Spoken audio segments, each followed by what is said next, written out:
Yo, yo, yo, what's good, people? How we all doing? That is the final fixture of this Premier League weekend over and done with. Of course, Manchester United just about scraping the win there. We're going to get into talking about that in just a second. And we're going to be talking about all of the weekend's fixtures, of course, having a bit of a Premier League roundup, something a little bit different for you guys. And I had to bring a guest along as well, as you well know.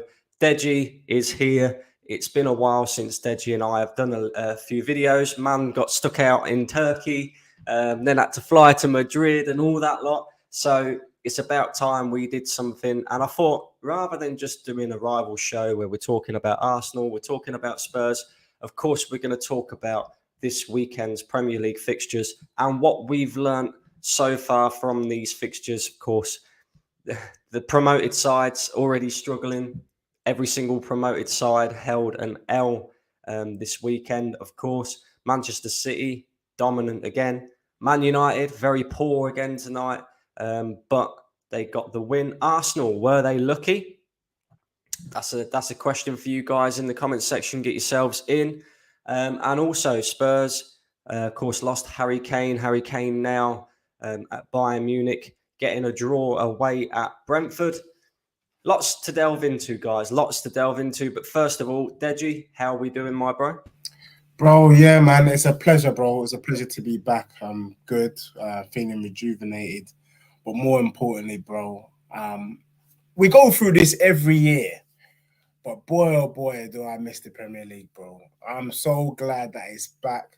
I didn't know what to do with myself on the weekends. And to have a weekend of football starting from Friday and culminating with the game we've just finished watching, bro, I'm just happy. Look, we say it every year, but legitly, this is going to be the best season we've ever seen. I don't think City are going to walk the league. It's going to be tight, bro. And I'm just looking forward to how the season kind of unfolds. But there's definitely a gap already emerging with the top seven and the rest of the league. And long may it continue, bro. Roll on the games, man. Roll on the games thick and fast. That's what I say.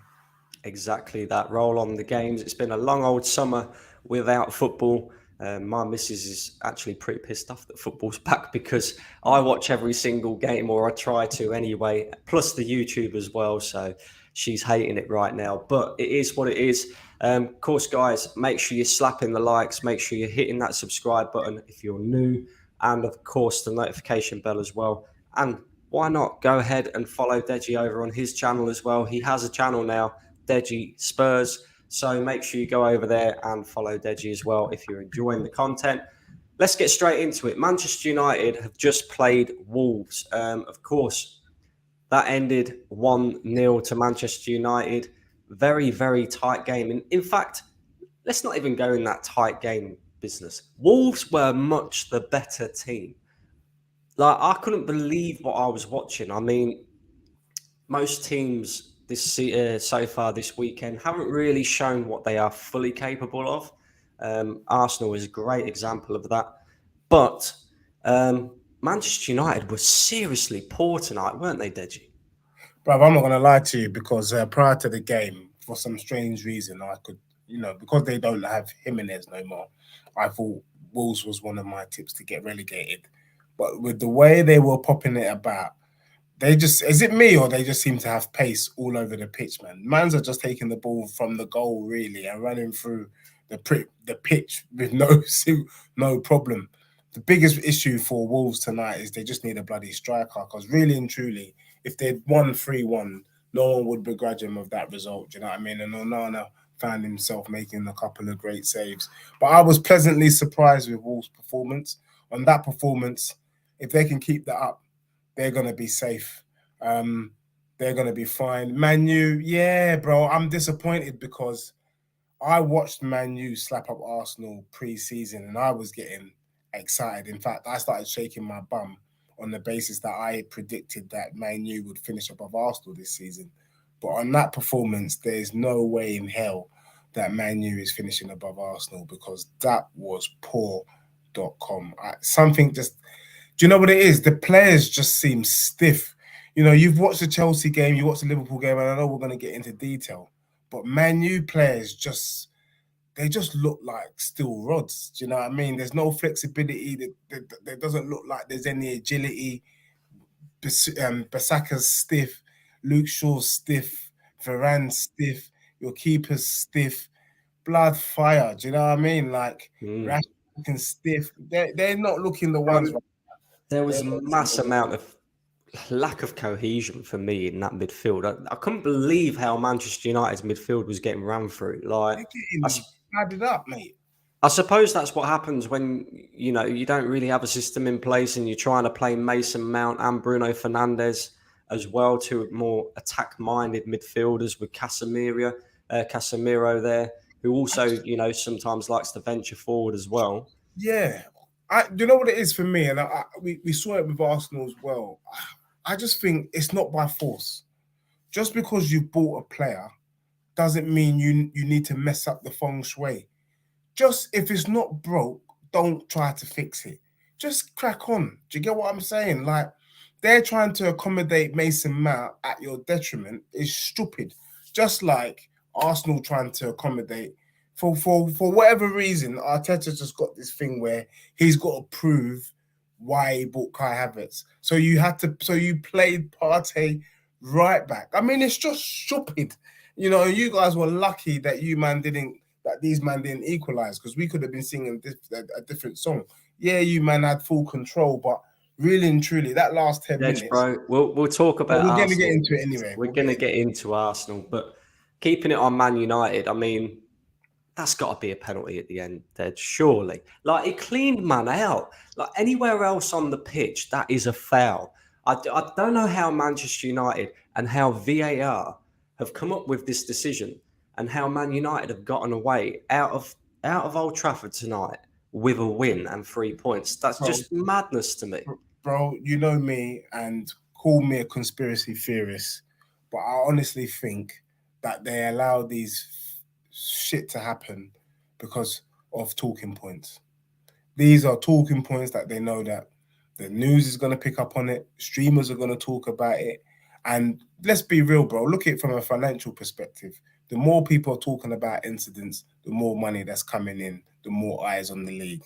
Because that thing there was a straight knockout. I mean, for me, were we watching just Chisora or Anthony Joshua kind of thing? You know what I mean? Like knocked out, yeah? And that's not a pen. And yet, how can that not be a pen?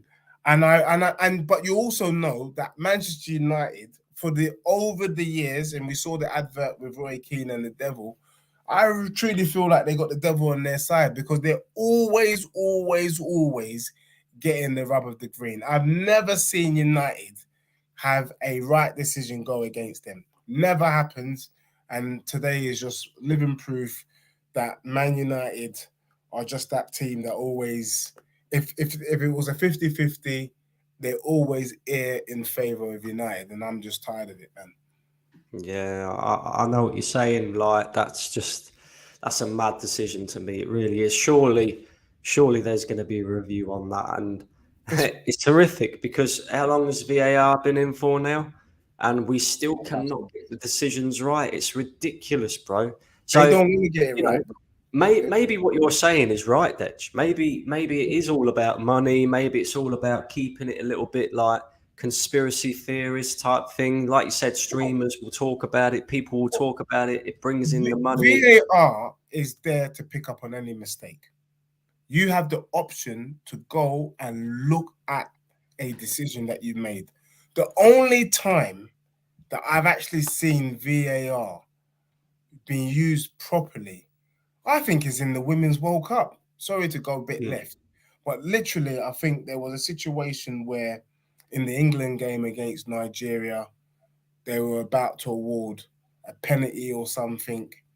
The ref went to have a look and was like, nah, I made a mistake. No pen. Forget it. Let's crack on. I think VAR was used pretty well in the Men's World Cup as well, because it's a different system. It's not the same system as what we have. It's more of a Hawkeye type thing, isn't it?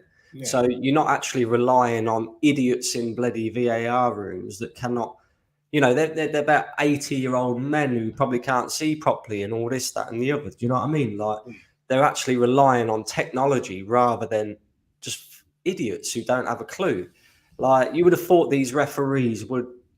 I don't know. I don't know, bro. But look, Manchester United should not have won that game. It's as simple as that. Wolves, just so unclinical. Like, it really reminded me, the way that Wolves performed tonight, reminded me of Chelsea, really, last season. You know, Chelsea had that cutting edge. They just wasn't clinical in front of goal.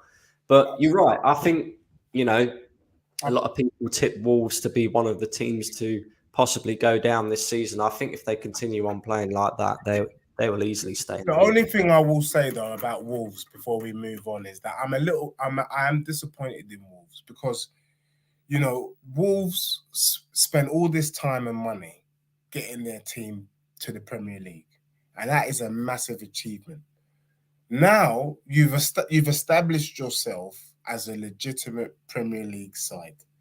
Now you need to go out and invest, get a proper manager. I think the manager's all right. I mean, look, the players they brought in are decent. I didn't know half of them. But fucking hell, mate, go and get a proper striker, man.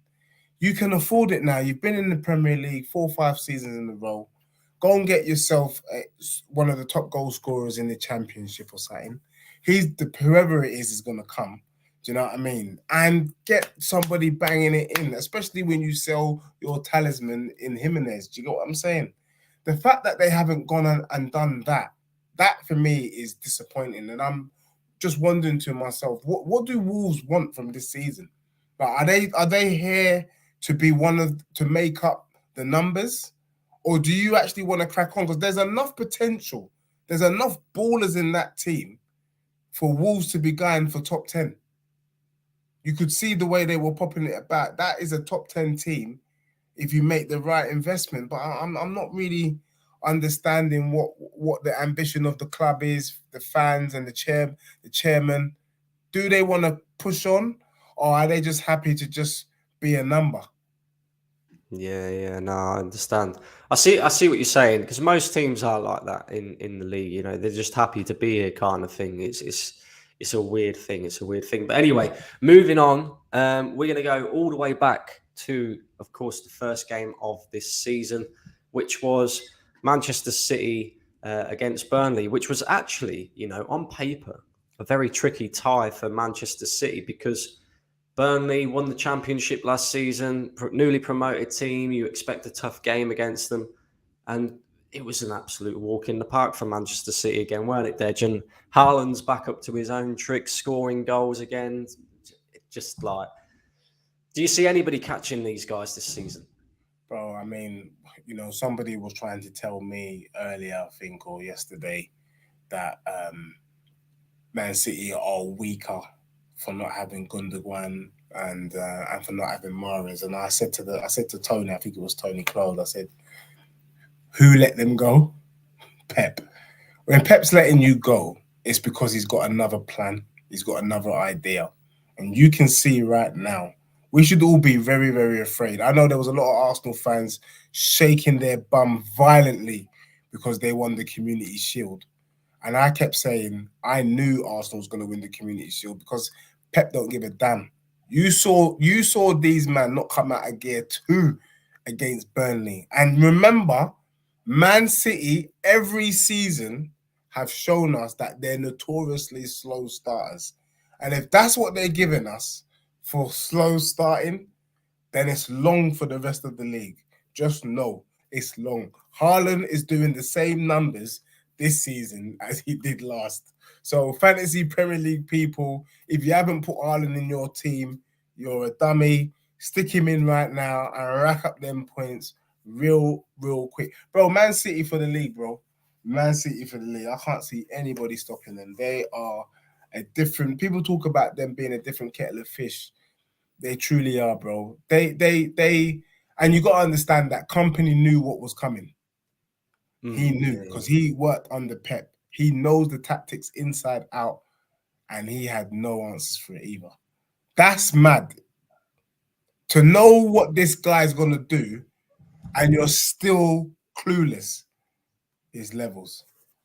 Yeah, you're right. There is levels. Pep Guardiola, best in the world. If he wins the Premier League again this season, that's the 4P. That's Yeah. that's the one thing that no other Premier League team has done. No other Premier League team has ever held the Premier League title for 4 straight seasons. And Pep Guardiola could arguably become the best manager to ever grace the Premier League I think he if is he does already. that ahead of He Sir is. Alex Ferguson and all these other managers as well.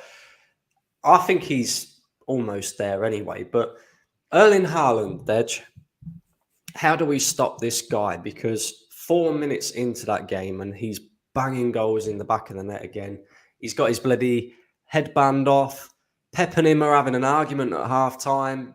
Your striker's just scored 2 goals and you're fucking into him at half time. Like, I rate that. I really rate that. But That's what Pep's about, baby.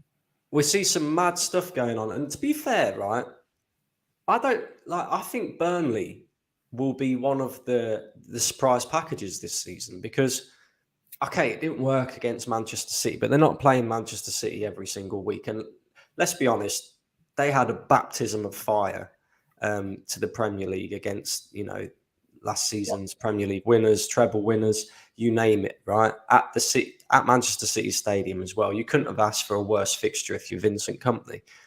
But I did like, some of the things that Burnley did. They do play some nice football, and I think they will surprise teams this season. What do you think, Dej? No, 100%. And bro, you got to look at it like this: that if I would rather get Man City out of the way first game of the season, because the only way after that is up. Do you know what I'm saying? It doesn't get any tougher than Man City. So really and truly, every other game. And to be fair, Burnley were unlucky. They had some chances themselves. They could have scored 1 or 2 goals, and if it did, it might have changed the game. One thing I will have to say, let's put some respect on the Pep prodigies, and I'm talking about Arteta and I'm talking about Kompany, because you got to remember, not too long ago, Burnley was some dusty team who were just hoofing it long to Chris Wood, to try and just get on a loose end ball and bang it in and win 1-0. This Burnley team is going to outplay a lot of teams in the Prem, popping it back, possession football. They're very tidy. He's brought in some clever players who are good. And if Kompany gets it right, we might have another mini Arsenal on our hands, mate. And then what you're seeing is Pep's legacy is now really taking over the Prem, where Arsenal and Burnley are playing in a similar fashion, because that's really what Kompany showed us. He's showing us that he's just literally taking the textbook and is regurgitating it with that Burnley team. Who would have thought that Burnley would be attractive on the fight? Who would have thought that you could be sitting there saying, you know what, I'm actually enjoying the game of football with Burnley? Because back in the day, Burnley, Man City, and I know it's Man City, but it was never a good game to watch, bro. But that was entertaining football on Friday, and big up to Kompany and the work that he's done. It's an impressive team he's put together. I'm scared of Burnley, bro. They're going to slap up quite a few teams. No joke. Definitely. I couldn't agree more, Dej, to be fair. I couldn't agree more. Moving on to the next game. That is, of course, the early kickoff on Saturday. Arsenal versus Nottingham Forest. Arsenal winning that game 2-1. Firstly, Dej, I don't know if you've heard my thoughts on it. I'm going to give my thoughts on it anyway for the people that haven't already heard. I thought we was very comfortable throughout the game. It was clear to see that Nottingham Forest were there to take a point or even hit us on the counter and maybe snatch the win. They didn't really do too much throughout the game, but I was actually really disappointed in Arsenal's performance, because Nottingham Forest, for me, are one of the teams that are going to be fighting relegation this season. No doubt at all. And with the way they set up and all of that, we should be slapping them 4-5-6, bro. Like, if that was Man City against Forest, with Forest playing the way that they did, Man City would have slapped them 4-5-6. They would have put out a statement win. But we didn't really create that many chances, really, when you think about it. Like, it was a bit of magic from, Martinelli to create the first goal. Nketiah took his finish well. Bukayo Saka with an absolute worldie. And then after that, right, this is the thing that annoys me the most. And you've probably heard me say it on the terrace edge, right? And I get people getting in the comments about it because, Terry put the clip out there of what I said and that. And people are in the comments going, oh, what's this guy talking about? This, that, and the other. We lacked concentration. We lacked just cutting edge. And we showed exactly the same traits that we showed last season that cost us the Premier League title. 100. Complacency again. And look, we won the game. So I understand, it's game week 1, match day 1. You're not going to see the top level performance from your players. But at the end of the day, complacency almost cost us again. Anthony Elanga, Man United reject, came on the pitch and changed the game, and we was getting battered down that left-hand side. The complacency has to stop there. Anybody who's talking about Arsenal winning the Premier League, we cannot see performances like that, because that reminds me of 2-0 up against Liverpool at Anfield, ending up drawing the game 2-2. The bloody 2-2 draw against West Ham. The 3-3 draw at home against Southampton. All of these things cost us, and that was because we showed complacency, and we showed complacency yet again this weekend. What did you make of it, bro? You know what, Brandon? It's so refreshing to be on this show and talk to you and you and Northside, because sometimes when I'm on shows, bro, I genuinely get people make me feel like I'm gone bonkers. I was on the terrace earlier, almost bloody 2 hours. And I had people disagreeing with me. Patrick was disagreeing with me, Spurs fan and all sorts. And I said to them, look, I'm not convinced by Arsenal. And people say, oh, you're always hating. The problem is there's 2 things that I've noticed with Arteta that I want people to understand. I feel like Arteta has this thing where he's got to try something new. That urge to try something new might just be Arteta's Achilles heel. If it ain't broke, don't fix it. But why are you starting Partey at right back? That's the first thing. The second thing is this Kai Havertz thing. In his attempt to prove everybody wrong about Kai Havertz, it might be the thing that shoots him in the leg. Do you get what I'm saying? Because you don't have to play him right now. The system, how you guys play, is totally 100%, fine. bro. And I said this. Yeah. I said this at the beginning, right? When we signed Kai Havertz, I said, look, if he's not ready, learn from your previous manager, your previous guy, Pep Guardiola. They brought Manchester City, paid £100 million for Jack Grealish. You didn't see Pep throwing him straight into the team just to prove everybody that he's worth that. He went, no, you're holding up bench until I can integrate you into this squad properly, and you start showing me levels that I expect at Manchester City. 100%. Like, you're right though. It's like Arteta's just trying too hard to prove everybody wrong. And I get trolled, bro. I get trolled. And the thing is, Arteta, I think legitly, he can't help himself. Do you get me? And so for that reason, I like you said, for me, you were under control. And then I'm seeing Elanga come on, and literally a minute later, it's a goal. Could have been another goal. Could have been 2-2 in the end. Complete madness. So for me, and I always talked about the freak season. People don't like it. People think it's disrespectful. And I'm saying, well, this season's going to prove whether it was freakish or not. But out of all the teams that played this weekend, I said this yesterday as well. I said the difference between... I don't think it's a freak season. No, I know, but let me say this. But what you do lack, though, bro, is you lack somebody that wants to take man's head off. And I think in this day and age, if you ain't got players that are ready to back the fight, you will struggle. Newcastle got players like that. Liverpool, Chelsea, City. I would have said Man U before tonight, but I don't know if they're ready to back the fight either, to be honest with you. And if you ain't got players to back the fight, when the going gets tough, what are you going to do? Because on the weekend, the reason why you got the win, I reckon, is because bloody Nottingham Forest brought on Elanga too late. What happens if he came on with 20 minutes to go? Could have been a completely different game, my bro. So, let's contextualize things when we're thinking. I'm not sure about Arsenal at the moment, but what I can say is well done, you got the 3 points. But yeah, Arteta's playing games, bro. Arteta's playing games, and I feel like them games there was a cockiness to the way you lot played on the weekend. You were expecting to win, but the lack of the disrespect to Nottingham Forest, I can see you, man, are walking with this swagger like, yeah, we're gonna be the title challengers with City this season. And I'm thinking, you man are just getting ahead of yourselves. And that cockiness gonna slap you lot in the face.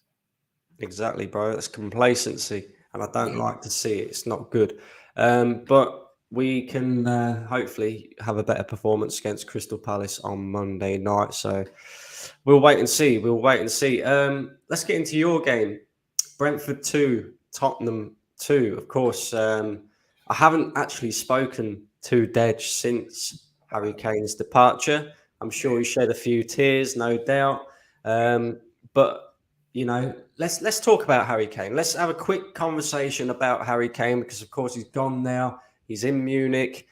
He went there, was signed up just in time for the cup final, which they didn't win anyway. That's typical, like Tottenham blood being brought in.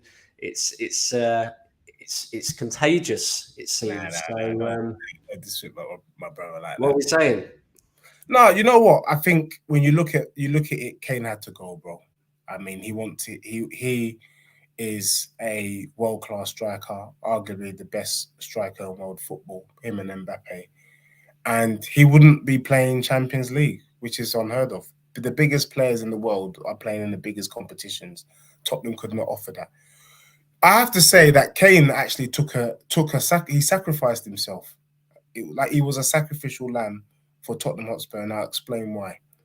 Really and truly, Kane should be playing in the best league in world football, which is the Prem. But Daniel Levy wasn't going to have it. And Kane doesn't want to play against Tottenham and be banging in goals against his beloved Spurs. So the only thing he could do was literally take himself out of the country and go to bloody the Bundesliga, which isn't a great league, knowing that he can play at least Champions League football. So he did that for Spurs. Also, he didn't want to leave on a free. The least he can do is allow his boyhood club to get some peas in so that they can bring in some reinforcements. But Kane had to go. So no Spurs fan can begrudge him. I can't lie, seeing him in Germany doing the press conference, all the fans getting gassed. You can see how gassed they are out there. Bruv, it was the weirdest thing, bro. It was the weirdest. It was just like when we had lockdown during COVID. I was like, right, is this really happening? Do you get what I'm saying? But it happened, bro. And yeah, Kane had to go. And respect to him, because the way he did it in the most dignified way ever. At first, I was thinking that maybe he didn't trust the process. He didn't trust Postecoglou, because you got Maddison there that would have been feeding him the ball on a plate. But I feel like for him and for Spurs, we needed a change. He'd done his job. So big up to Kane. He left us in a state where we can rebuild. Do you get what I'm saying? We have to rebuild without him. Sooner or later, he was going to go. He may come back, who knows? But respect to him. And the fact that he had the balls to kind of, one of the things we criticize English players for is that they don't tend to leave England. He's the England captain and he bloody left the country, mate. And big up to him for leading by example. Yeah, no. To be fair, Dej, I'm in agreement. I'll make jokes about it and all of that. He had to leave Tottenham. I think we all know that. I'm a little surprised by the timing. This is Daniel Levy all over, scrimping and scraping, trying to get as much money out of Bayern as possible, and that's fair. But we've only got 10, 12, 13, maybe 14 days left of the transfer window before it slams shut. Is that enough time for Tottenham to bring in a replacement? Because, yeah, I mean, I personally, right, I want a striker at Arsenal. You know this. But I look at the strikers market at the moment, and it's so poor. It's dead, bro. Like, I don't really know who you're going to bring in to replace Kane. Like, there is one good player. We've got a guy that's on our radar. And you know what? One thing I will say, bro, is that Kane's departure will give Richarlison an opportunity to prove himself. I mean, obviously, he didn't shower himself in glory on the weekend. I think if Kane was there, Tottenham win 5 or 6-2, because the way we dominated the ball, the game, it was one-way traffic. I will say it was refreshing to see Tottenham have 70% possession, bro. And Tottenham, really, apart from the 2 goals, penalty and the own goal, we weren't really threatened too tough, to be honest. Whereas what we lacked was a little bit of cutting edge. Son was off, Kulusevski was off, and Richarlison was off. Those front 3 need to sort it out. But we are after a young man called Gift Orban, Nigerian striker. Guy pretty much scores a goal a game. And it's nice because even Mickey van der Ven, who knew about him? No one. But he is looking like Vertonghen 2.0. Udogie is looking like Danny Rose 2.0. The only other player that he's brought in that I think is a little bit dodgy is Vicario, who I'm calling AKA Vicarious Liability. Been saying it from day one because he's just looking a little bit suspect. He's looking like Gollum from Lord of the Rings, to be honest with you, with them eyeballs. But apart from him, Tottenham are looking all right, bro. But we need if this Gift Orban, what is good about him is that he's kind of like a 2.0 version of Jermaine Defoe, can shift and bang, but also he can take on a player. He's got a bit of Nketiah in him, to be honest, taking on a man, beating a man. But I think he's more deadly in front of goal than Nketiah. Why don't you just have Nketiah, bro? Nah, we're not taking Nketiah. It's available. Nah, we're not. We don't want Nketiah. Do you know what I'm saying? He's not the one for us. But you know who Tottenham are looking at though? We're looking at Gift Orban, and we're looking at your Balogun striker, mate. And if we get Balogun, that would be jokes. If we sell you Balogun, bro. If you give us Balogun, you lot are dusty. You lot are stupid. We are fools. Yeah, stupid. Definitely stupid. So just on the game then, Dej, like overall assessment, like you kind of pointed out, you know, if you had Kane there, you'd win 5-2. Obviously, 2 of your defensive players actually came up with the goal, Pedro Porro and Romero as well. Romero and Emerson. So it's just like I didn't actually watch the Tottenham game, to be fair. So like, what's the football like under Postecoglou? Is it a lot better? Look, it's weird because, you know, last season I was quick to pump my chest for Spurs, and obviously because I was burnt, man has been a bit cautious, and I'm not trying to show on Postecoglou too much love. But I have to say, bro, we had 70% of the ball. We were balling. Maddison and Basuma were running things, and Brentford didn't set up to defend, bro. They had to defend because Tottenham controlled the ball that much, that well. The thing for me that is missing is that the Basuma, Madders were cooking. Midfield was all right. Defensively, we were okay. Was just the attack. Every time we got the ball up to Kulusevski or to Son, the attacking play, the pattern just broke down, bro. Son just wasn't up to scratch, and Kulusevski wasn't up to scratch, and Richarlison just couldn't grip the ball. Them 3 let us down. If we can go out and get quality like Ebre Eze, you know, on one side, and we're able to bring in like a Matoma on the left, it would have been long for them. Long. We need a Matoma and Eze. If Tottenham get them 2 brothers as an example, we are cooking nice. The other thing is, though, vicarious liability. People keep telling me, give him time. I've seen this before. He don't need time. He's dusty. You know, he's dusty. Tottenham should have been going in for Raya. How are we going to let Arsenal take Raya? That's the bit I'm not understanding. And I think Tottenham won't finish in the top 6 because we're going to realise at the end of this season that the keeper ain't good enough. But I've been saying it before the season started. You heard it here first. And we need a left attacking winger and a right attacking, because Kulusevski is not the one. And I would rather Richarlison played off the left, you know. I'd rather he play off the left. Kulusevski's not the one. Nah, he's not, man. He's dusty. Bro, I remember not that long ago you was singing about Kulusevski being better than Saka. Let me tell you, bro, what Kulizeski is doing right now, and I hope it's not true. As soon as he signed permanent, bro, he did an abomination. He did an abomination. He's completely lost his mojo, bro. He can't do jack out there. Kulizeski's pissing me off. Son is pissing me off. I feel like Son ain't the guy anymore, bro. He's not the guy. And I don't think he's coming back. Son left us Son left us with the golden boot and never came back. And for me, I don't want to see Son starting the next game. I'll be surprised if Son scores 15 goals this season.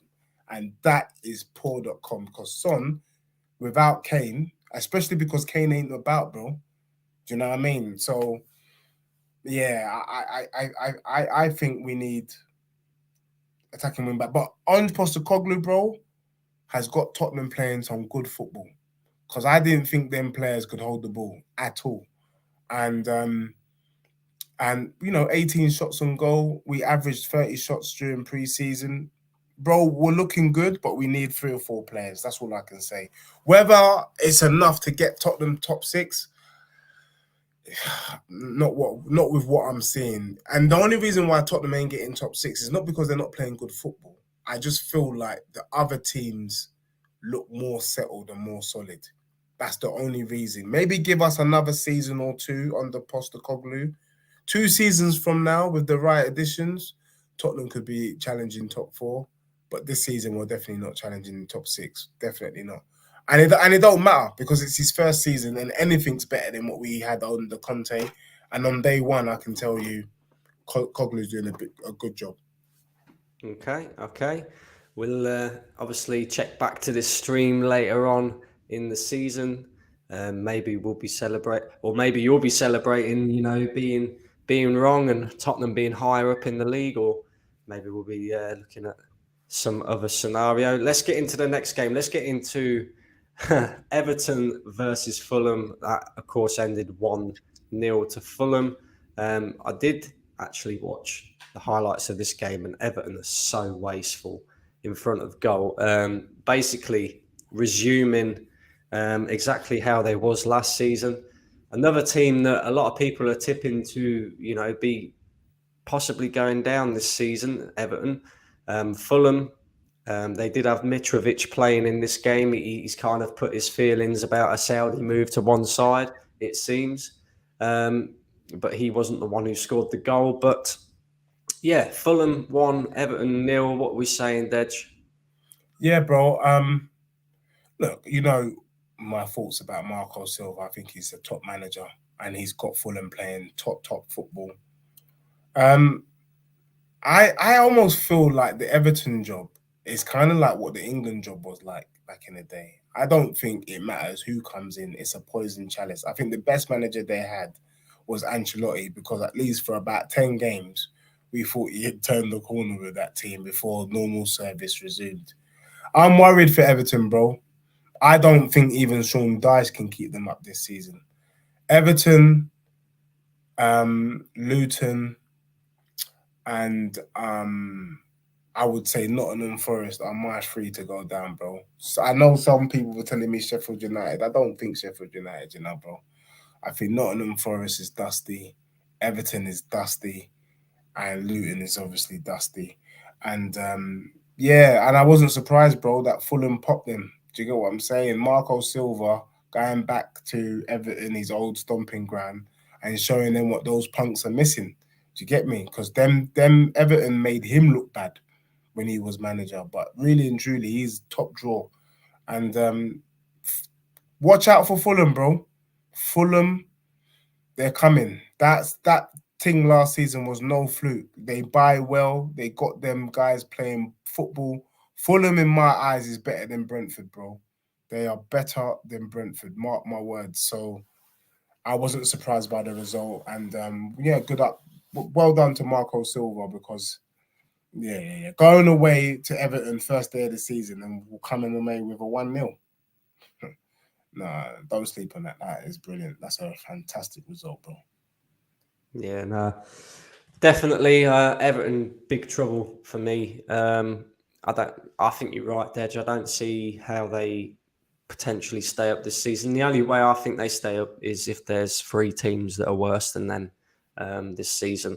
They're really lacking a cutting edge. And Dominic Calvert-Lewin was actually back as well for this game, and even he's like, just doesn't look like the answer for them. Alex Iwobi as well. I saw exactly what he was like at Arsenal. It just doesn't look good enough for Everton, and I'm not even sure they've spent that much money this summer either. So, they're obviously quite happy where they are, just being in the league kind of thing. They're a really, really poor run club. We talk about Tottenham and Arsenal, Arsenal not so much over the last few years. Definitely Tottenham, being a poorly run club, but Everton are an absolute shambles, aren't they? Yeah, and to be fair, bro, let's be real. I think Everton are Tottenham's not poorly run. It's just that we didn't have the financial backing as other clubs. If you look at it from a business perspective, Tottenham, from a business, are generating money to be where they are. It's just that they're not spending the money on the players, but that's another story. But Everton is just poor.com because everything they're doing just isn't working. They're trying to spend money. They did spend money on players, but the players they brought in were the wrong players. The managers are not staying long enough. And the big issue for Everton, what I see this year, is that they're going through what we already been through. And thank God that it's like getting married and then trying to get married again. With all the expense, after that, ideally, if you can avoid it, you don't want to marry again. And it's the whole thing of building a stadium. So Everton now are working on their stadium, which drains resources whilst trying to play in the Prem. And I think they would be the team to go down for that simple fact, because they haven't been able to invest in the squad because they're currently building. And you know what that's like. You had enough strength and depth to hang in there. Tottenham had enough strength and depth to hang in there. I don't think Everton have enough strength in there to stay in there. I don't think they had enough strength, even if they weren't building their stadium. But with the fact that they're building their stadium, it's looking long for them, bro. Southampton went down, bro, and ever present in the Premier League. And Everton is my tip. I got 50 quid on Everton to go down this year. It's not financial advice, but you'd be stupid not to put some money on Everton to go down. There we go, guys. Moving on to the next game. Bournemouth 1, West Ham 1. Another team, Bournemouth, who I've actually tipped to go down as one of my teams to go down this season. I don't know why. I think, they sacked Gary O'Neill. I think he did an exceptional job for them. Crazy job. To keep them in the league. Of course, he's now at Wolves, and we see what he's done, at Wolves, with the way Wolves have been playing against Man United this evening. Don't know too much about Bournemouth's new manager, but up against West Ham came to their ground, went 1-0 up. Jared Bowen, of course, off the back of the final goal in the Conference League, giving him a little bit of confidence. And then a late Bournemouth equaliser helps them get a point in their opening fixture. What do you make of the Bournemouth-West Ham game? Any team there that you think maybe we should be a little bit fearful of? Yeah, just to say on my final thing on Everton is Everton, not the Toffees, but they're the fudge. But yeah, in terms of Bournemouth, West Ham, I watched a bit of the game, bro. It was dusty, man. I think West Ham are going to struggle this season. I think Bournemouth getting rid of Gary O'Neill was the most dumbest thing. I don't understand what's going on with these owners. Do they live in a fishbowl or something? They can't see when they've got something good in front of them. Bro, it was two evenly matched sides. Bournemouth could have won it with the chances they had. I think they hit the crossbar as well. West Ham were in the lead until Bournemouth got their kind of late equaliser. Both, for me, will finish in the bottom half of the table. You can see that West Ham haven't replaced Declan. If they lose Paqueta to City, West Ham could also be going down. But what we're seeing, bro, is that there's going to be two legit leagues this season. I mean, you're hearing it here first. You're gonna have what I'm calling the top 9, and the top 9 because you got to put Brighton in the equation. Yeah, Aston Villa I know got batted up, but they'll be up there. And you got the Fulhams of this world that are also going to be pushing. And then I think the rest of the 11 teams, bro, are fighting for survival, literally. And West Ham and Bournemouth, they're going to be near the bottom of that pile, just above the Lutons, the Nottingham Forests of this world. They're going to be hovering around the kind of 14th, 15th kind of position. Nothing in those two teams looked like it was a good entertainment game for them, but when they play the big guns, when they play the Arsenals of this world, the Chelseas, the Liverpools, them two teams are getting crushed, bro. And it's as simple as so. Two dusty teams, pretty dusty performance, and the draw was probably about the fair result. Okay. Next game, we're going to rack through these games because obviously we want to get to the more exciting ones. Palace won, Sheffield United won. Sheffield United also taking an L on their opening day. None of the promoted teams actually won. Crystal Palace, though, let's just have a word on Crystal Palace because obviously midway through last season they decided to sack Patrick Vieira. They brought back Roy Hodgson. I don't know what it is about Crystal Palace, Dej, but they always seem like a better team under Roy Hodgson. I don't know what he does. He couldn't do it for England, and all of a sudden, he's just like Crystal Palace is his team, and all of a sudden, Palace are back to being Roy, don't get it twisted. Roy Hodgson ain't doing jack. He's just telling them, man, what they do well is they got ballers, people who can play football. Them Edouard, them Elises, them Ezes, these guys are talented footballers, and just stick them on the pitch and they just come up with a bit of magic. I would say again, Crystal Palace, don't be surprised, bro. I don't think they will fare much better than what they were doing under Vieira. They were doing well under Vieira. He had them playing some good football. He had gone through the top 10 before being sacked, knowing that the next run of games was the bottom 10. So has Roy Hodgson done anything special? Well, his last 10 games was the bottom 10, and then you've just played and beaten newly promoted Sheffield United. So that's nothing to shake your bum about.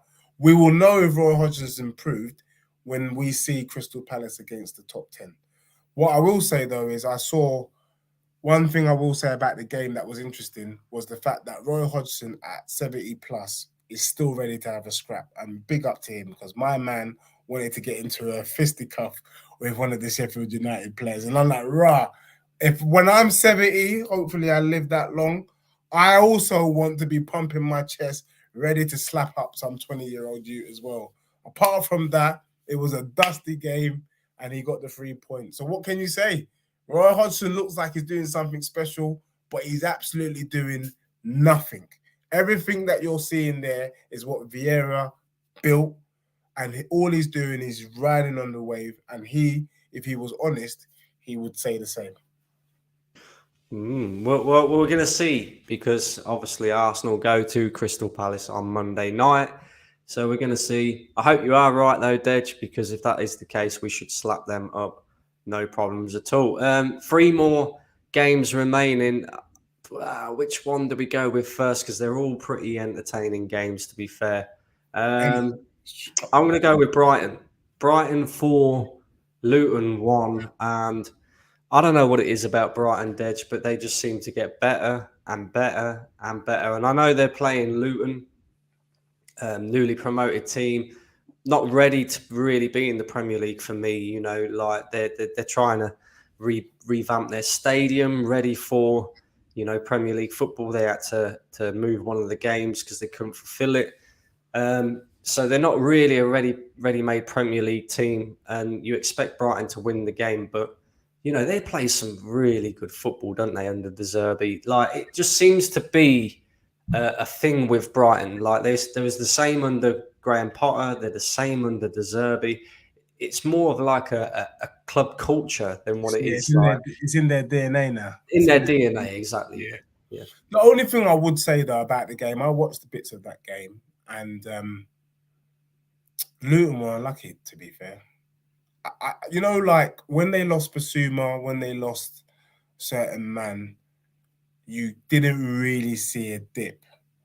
But Caicedo not being there, they did miss him, and they did miss Matoma. Matoma wasn't playing. I'm not sure why he wasn't playing. Maybe he's injured or something.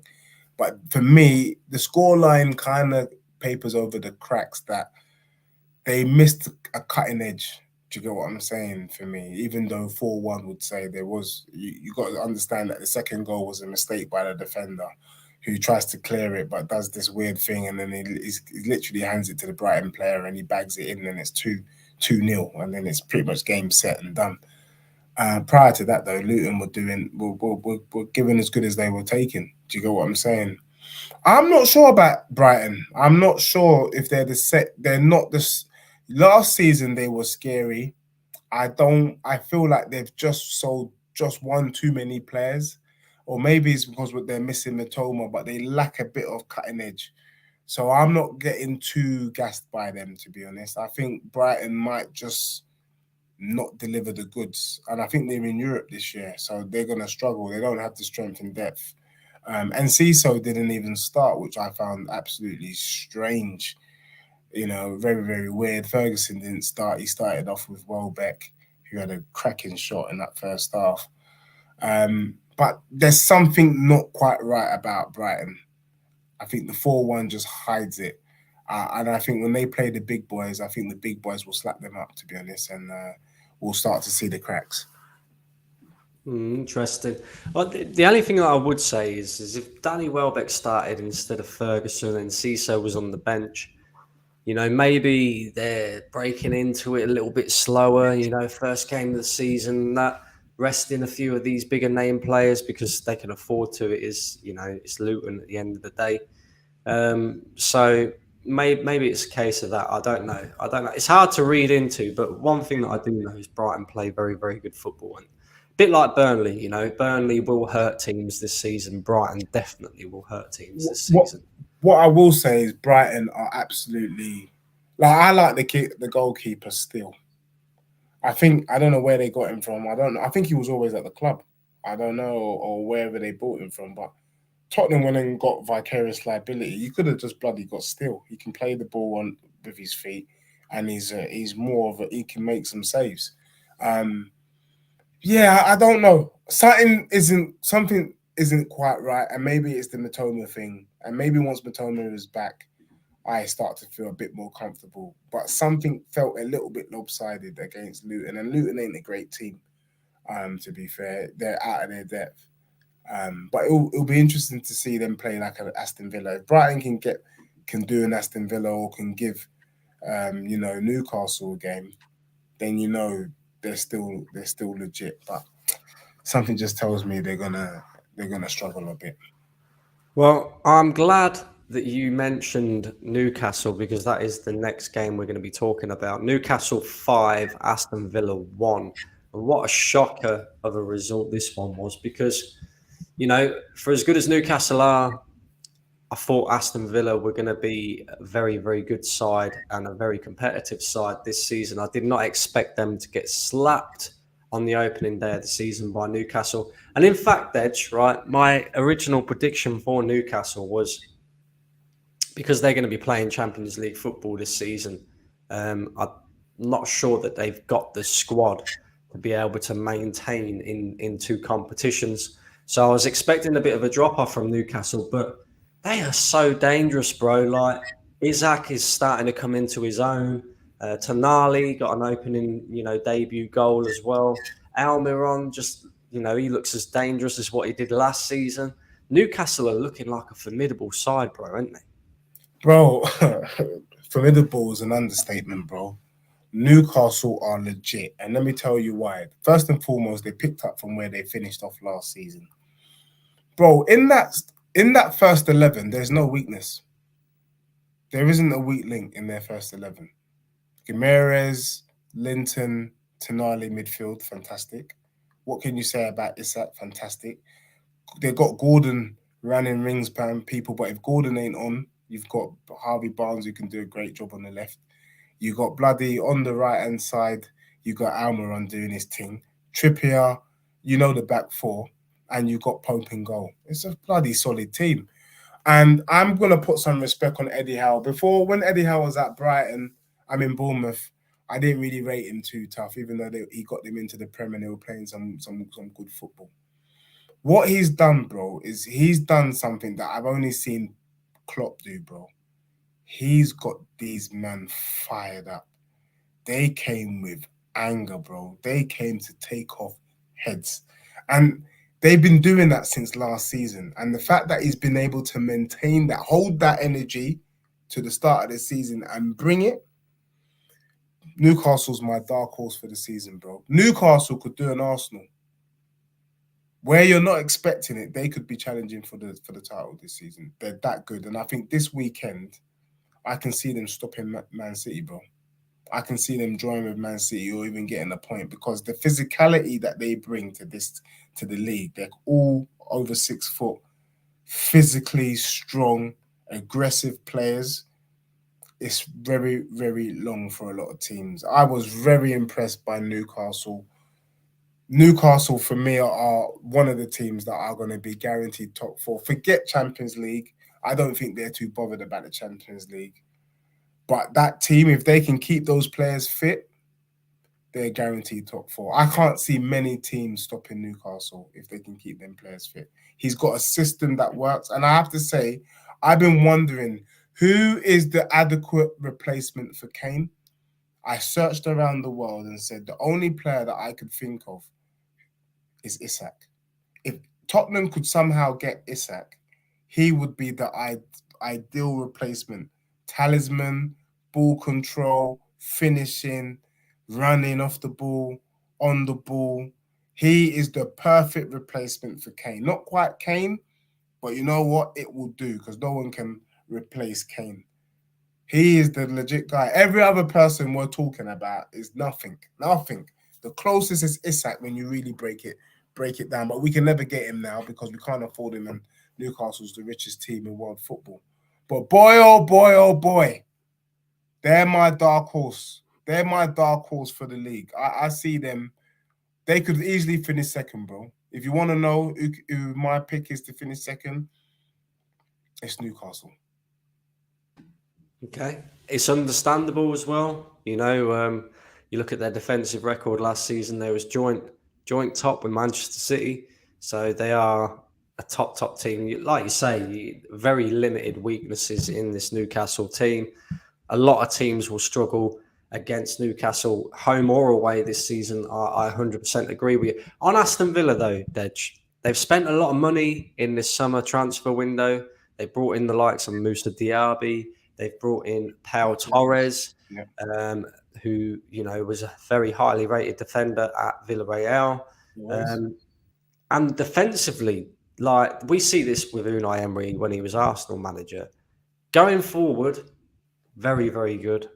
Defensively, an absolute shambles. Conceding 5 goals. Of course, Tyrone Mings getting injured as well. That obviously didn't help and played a factor. But even so, you know, to concede 5 goals on the opening day. I think to concede 5 goals, you've got to contextualize it. Tyrone Mings was a big miss for them. But also Newcastle were just on it. Aston Villa will be fine, bro. Everybody was bigging up Villa before the game. There's no reason why you should still not be bigging up Villa. Villa is a very dangerous team. Bro, there were spells where they were popping Newcastle, you know. When they equalised with that Diaby fella, they could have even gone on to take the lead. And then these man just, against the run of play, Isak scores and then the game is history. That's what happened. Sometimes you get a chance, it goes in and it can swing the tide. What team? But people were comparing the two. One's Champions League, one's Europa League. And we saw that on the weekend. Aston Villa is still cooking, bro. He's got some good players. I thought Martinez was just fortunate in foul and should have been a red card. But there's nothing wrong with Villa, bro. They're fine.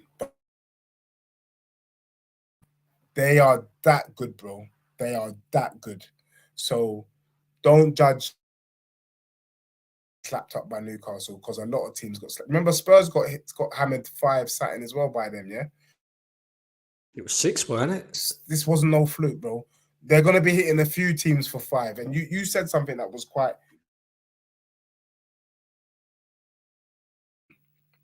Last season, the defense was patterned. They were solid defensively, but the problem was goals, because they've kicked off the season with 5. If Eddie Howe gets inside of things right, bro, then my second place prediction...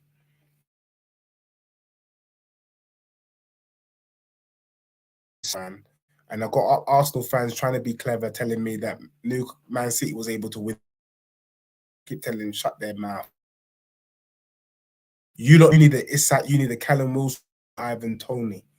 Newcastle have that. You don't. Defensively stronger than you. Pope and Rams. Remember, Pope is as good as Ramsdale. Yeah? Team who is cooking. That's what I'm saying. There we. Newcastle. I don't know what's going. I don't know what's going on with your internet, bro. But you was very like hit and miss, breaking up and stuff like that. I don't know if it's the stream or what it is, or the. But people in the comments, let me know. Like, do you want Deji to jump back in and jump out, because his internet seems a little bit sketchy on my end. But yeah, no, I couldn't.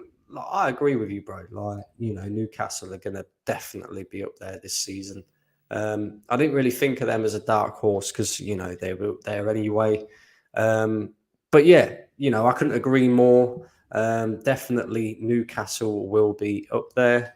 And then the final game that we're going to talk about, Dej, if your internet holds out, hopefully it does. Yeah. Chelsea versus Liverpool, which ended 1-1. Now, the reason why I've left this game till last is because obviously on paper, the biggest game of the weekend, Chelsea at Stamford Bridge, newly revamped Chelsea under Maurizio Pochettino. Liverpool signed a few players this summer as well, trying to revamp their midfield, looking for that defensive midfielder. What I took from this game was both teams can play football going forward, but defensively, very questionable, especially in that central area. You could see why both teams wanted Caicedo and Lavia. And unfortunately for Liverpool, it looks like Chelsea have come out on top with both of them players as well. So that will make Chelsea even better. But there was times there where you could see Liverpool score multiple goals, and Chelsea, you know, really looked on the back foot. And then when the pendulum swung, Liverpool defensively so poor. And I really there was hopeful Liverpool fans saying, you know, that maybe they could be the ones back in the title race again this season. I just can't see it, Dej. I really can't. No, Liverpool are not going to be back in the title. Will be is better than what they were last. Yeah, because Chelsea is cooking. Do you know what I mean? His handiwork. I'm scared, bro. I'm scared for our lives, because Pochettino, talented group of young players. That is a talented team, and getting Caicedo and Lavia over the line has long for a lot of teams. Yeah, I agree with you. What was missing was those kind of DM roles. Still haven't sorted it. But attacking wise, Liverpool just looked sharper. Remember, Salah scores to turn the game as well. Liverpool look better than last season, and that's all you can hope for. Their midfield struggle this season, we know they need a defensive midfielder, but going forward, bro, they looked really saucy. The only thing I found a bit strange was they tried to start off with Gakpo. Should have been playing number 9 and maybe having Jota play that kind of midfield role. I think if you top them round, balance, and they probably would have been a bit more dangerous. But from Chelsea, bro, from where they were last season and Pochettino has done with the resources that he's got, that Jackson striker is going to be doing something. Sterling's looking sharp. Yeah, that Chelsea. I mean, you lot slapped up Chelsea last year. I don't think you slapped them up this year, bro. I think it's going to be an interesting Chelsea, but Chelsea in the top 4 this season. And that is a great result for Pochettino. I think if Pochettino doesn't get top 4 with Chelsea this season, this season could be written as a disgrace, to be honest, because he should be embarrassed with the quality of players he's got at the moment. And you can just see him licking his lips. He's happy to be there, bro, because he knows what he has. So I think we need to be scared for both teams. Liverpool, if they can get I don't know who they're going to bring in, but it's not going to be as bad as last season, bro. They are cooking. They will score goals, but they will concede goals at the same time. That's the only difference. Yeah, so I don't think Liverpool will be that great this season. Liverpool will be very much the same as last season, I think. You know, they can go and slap teams 7-0, Man United, you know, but they can also concede 4 or 5 against, you know, teams lower down the league, because defensively they just look at absolute shambles. There was so many times that Chelsea were getting in down that left-hand, right-hand side, through the middle. Trent Alexander-Arnold caught out of position. It just doesn't look like there's any defensive cohesion. Jurgen Klopp hasn't really learnt from last season. He still tries to play that high line all the time, and it catches them out big time. I see there being a world where Liverpool doesn't get Champions League football again this season. If they do not sort that out, who are they going to sign now? You know, they can't have Lavia because he's gone to Chelsea. They can't have Caicedo because he's gone to Chelsea. You know, who else is there out there that they can go and get right now that will do that defensive job? I think they made a big mistake in letting both Henderson and Fabinho go. I think they should have maybe kept hold of one of them. But look, you know, on Chelsea will be just fine this season, no doubt. I think the only thing that is really lacking for Chelsea is maybe, you know, like you say, that striker who can put the ball in the back of the net. But they will definitely create chances this season, and they will bop teams about, no doubt. You could just see the contrast in the way that they play football under Pochettino to the other managers that they've had last season. Even, you know, Graham Potter, who is credited with being quite a attacking fluid, you know, kind of manager, he could never get Chelsea playing in that way that Pochettino has in just a short few weeks. So Chelsea will be dangerous this season, and I actually have them as finishing in top 4. I think they will get 4th this season. So, yeah.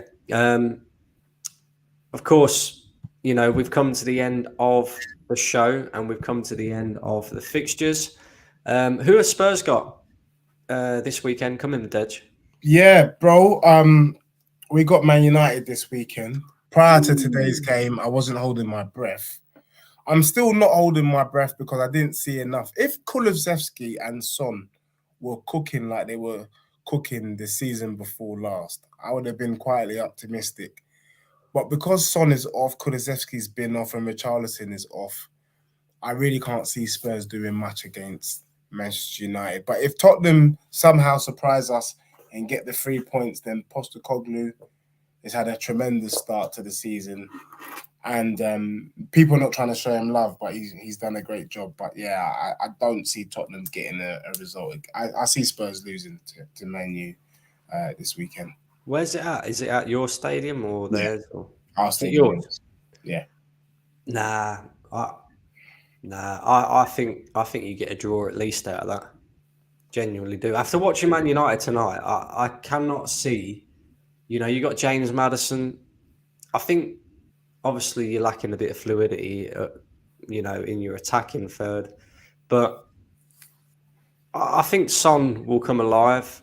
Maybe even Richarlison as well. Big game, you know, it gives them a little bit more. I can see you getting a draw out of that game. Definitely, we got Crystal Palace away on Monday night. Yeah, We 7-0 for Arsenal against Palace. 7-0, mate. should slap them up, no Yeah. doubt. I am worried about Eze and Elise though, because they are dangerous players. And Timber, Ewan Timber, news out today that of course he got injured in the Forest game. He's going to be out for months as well now. Apparently, he's done an ACL knee ligament. So he's going to be out for a very long while. Shame, really, because he's arguably our best summer signing so far in terms of performance level. So, but it is what it is. We're going to have to carry on without him. Maybe Tommy Asu would play there. I don't know. But Arteta is going to have to think of a way, no doubt. Listen, guys, that is the Premier League roundup for this week. Of course, we will be back again next week. Me and Deji, I'm going to have a word with him after the show and make sure he is here for next week. We'll make this a regular thing for you guys where we talk about all the Premier League fixtures of the weekend, what we've learned, and discuss where we are with our teams. To everybody that's tuned in, thank you very much. We appreciate it, but make sure you slap a like on the way out, hit that subscribe button and that notification bell as well. Go over to Deji Spurs as well and send him some love. Subscribe to his channel as well. How are we doing on the subscribers, Dej? Yeah, getting there slowly but surely.